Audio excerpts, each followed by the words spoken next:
le luci delle feste si sono spente. È tornato il silenzio. E forse, invece di quella gioia che ci hanno detto dovremmo provare, senti un senso di vuoto. Una malinconia che l'idea di rituffarti nella solita routine non fa che peggiorare.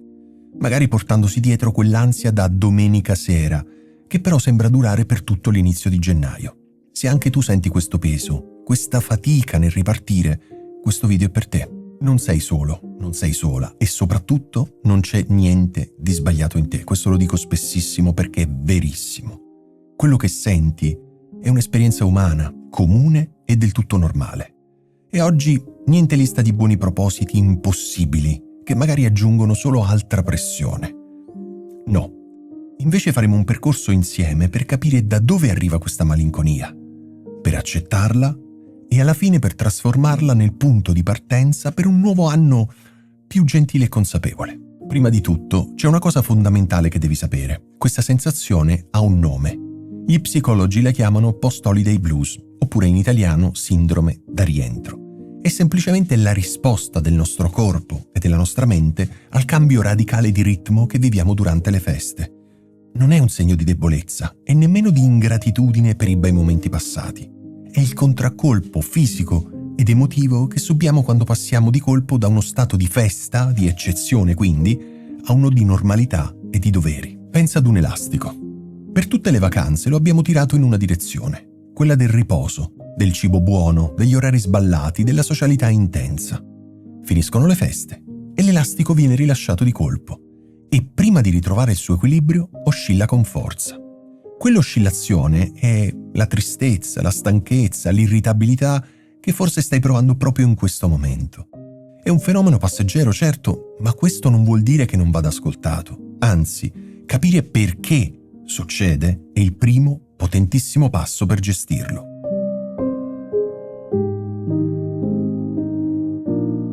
Per trasformare questa sensazione dobbiamo guardarla in faccia e soprattutto capire da dove arriva.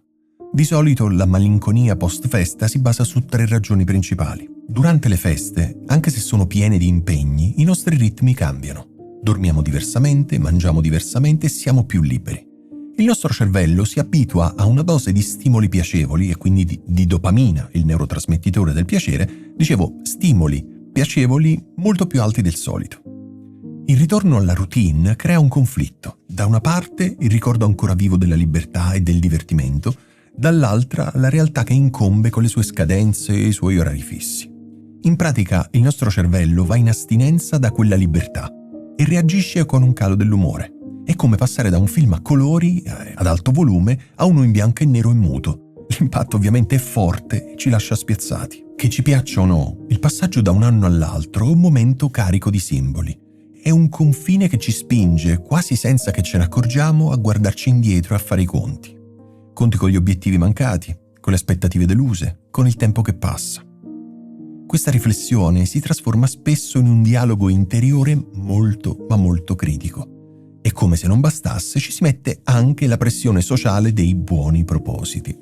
L'idea di dover diventare dal 1° gennaio una versione migliore di noi stessi, più in forma, più produttiva, più organizzata. E questo è semplicemente estenuante. Questa smania di miglioramento può farci sentire frustrati e anche inadeguati, ancora prima di incominciare, trasformando quindi l'inizio dell'anno in un esame invece che in un'opportunità. Questo è il grande paradosso delle feste. Spesso sono un periodo incredibilmente stressante. La corsa ai regali, i preparativi per le cene, le tensioni familiari che a volte riaffiorano. E per gestire tutto, il nostro corpo produce cortisolo, l'ormone dello stress che ci tiene attivi e scattanti. E finché siamo nel pieno dell'azione non sentiamo la stanchezza.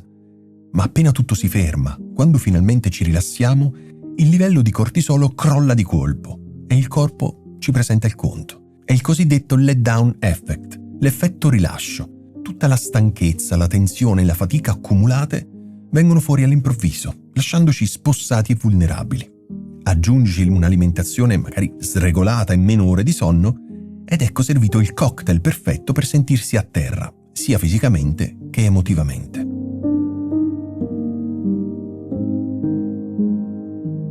Ok, abbiamo capito il perché, ma adesso che cosa si fa? Come attraversiamo questa fase senza farci schiacciare? Come trasformiamo questo vuoto in un punto di partenza? Sicuramente non con la forza, non con l'ennesima lista di cose, ma con la gentilezza. Ecco 3 passi pratici e soprattutto gentili che puoi fare da subito.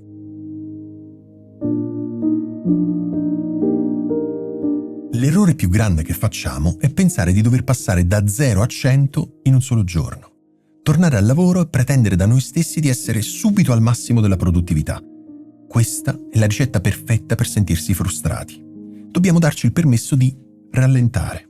Se riesci, non tornare al lavoro il giorno dopo essere rientrato dalle vacanze. Magari prenditi 1 o 2 giorni cuscinetto per riadattarti con calma. Ma che cosa vuol dire decompressione attiva?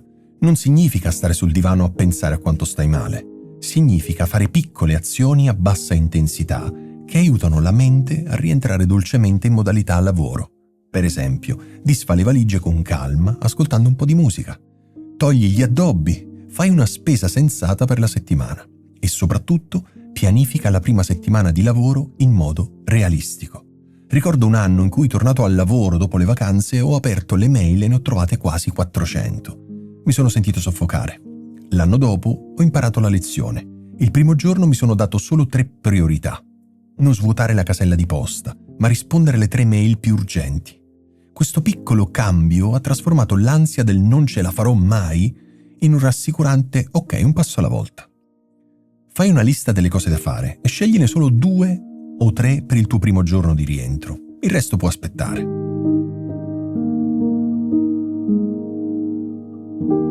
Spesso vediamo la routine come una gabbia noiosa, ma la verità è che noi esseri umani abbiamo bisogno di rituali per sentirci al sicuro. Il problema non è la routine, ma subirla passivamente. E allora, invece di farti travolgere dalla vecchia routine, creano una nuova, piccola e che sia soltanto tua. Scegli un'azione che ti dà piacere e falla diventare un appuntamento fisso per iniziare la giornata o la settimana. Non deve essere nulla di complicato. Può essere, per esempio, dedicare i primi 10 minuti della mattina a bere un caffè in silenzio senza telefono. Oppure leggere 5 pagine di un libro prima di accendere il computer. O ancora, fare una passeggiata di 10 minuti in pausa pranzo lasciando il cellulare sulla scrivania. Oppure scegliere una canzone che ti ricarica e ascoltarla ogni mattina mentre ti prepari. Il segreto sta nell'intenzione. Non stai perdendo tempo, stai investendo nella tua salute mentale. Stai dicendo al tuo cervello che anche dentro gli impegni e i doveri c'è uno spazio sacro ed è solo per te. Questo piccolo gesto di controllo e di piacere cambia la percezione della giornata da qualcosa che subisci a qualcosa che almeno in parte puoi guidare tu. E questo rituale diventa la tua ancora, un momento di gentilezza che ti dà il tono a tutto il resto.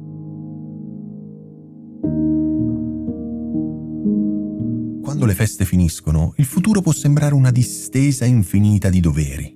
Il nostro cervello, però, ha bisogno di qualcosa di bello da aspettare, un punto luminoso all'orizzonte. La scienza ci dice che l'attesa di un evento piacevole è essa stessa una fonte di felicità, perché stimola il rilascio di dopamina. Quindi, il terzo passo è questo: pianifica la prossima gioia. Attenzione, non deve essere un viaggio costoso o un evento epocale, anzi, è meglio se è qualcosa di piccolo, accessibile e vicino nel tempo. Quindi prendi il calendario adesso e fissa qualcosa per te nelle prossime 2-4 settimane. Può essere un biglietto del cinema, una cena prenotata nel tuo posto preferito con un amico, un pomeriggio libero per dedicarti a un hobby, una gita di un giorno in un posto che volevi vedere. Avere qualcosa di concreto segnato sul calendario funziona come una bussola emotiva. Nei momenti di fatica potrai pensare a quel piccolo evento e ricordarti che la vita non è solo dovere, ma anche attesa, piacere e scoperta. È un modo per dire a te stesso: anche se ora è dura, stanno arrivando le cose belle.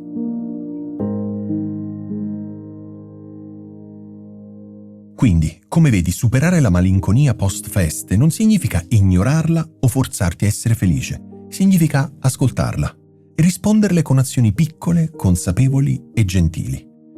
Non devi essere perfetto, non devi essere iperproduttivo dal primo giorno. Datti il permesso di essere umano, di sentirti stanco, di ripartire con i tuoi tempi. Accogli questa tristezza non come un nemico, ma come un segnale che ti chiede una transizione più dolce. E ricorda, se questa sensazione di malessere dovesse durare per settimane e diventare pesante, Chiedere aiuto a un professionista non è una sconfitta, ma un grande atto di amore verso te stesso. Usa questi giorni per costruire un anno che sia davvero più tuo.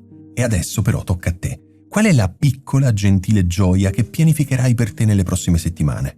Una cena fuori? Un libro nuovo? Una passeggiata nel verde? Raccontamelo qui sotto nei commenti. Leggiamoci e sosteniamoci a vicenda, perché condividere ci rende tutti un po' più forti e meno soli. Grazie ancora una volta per il tuo tempo.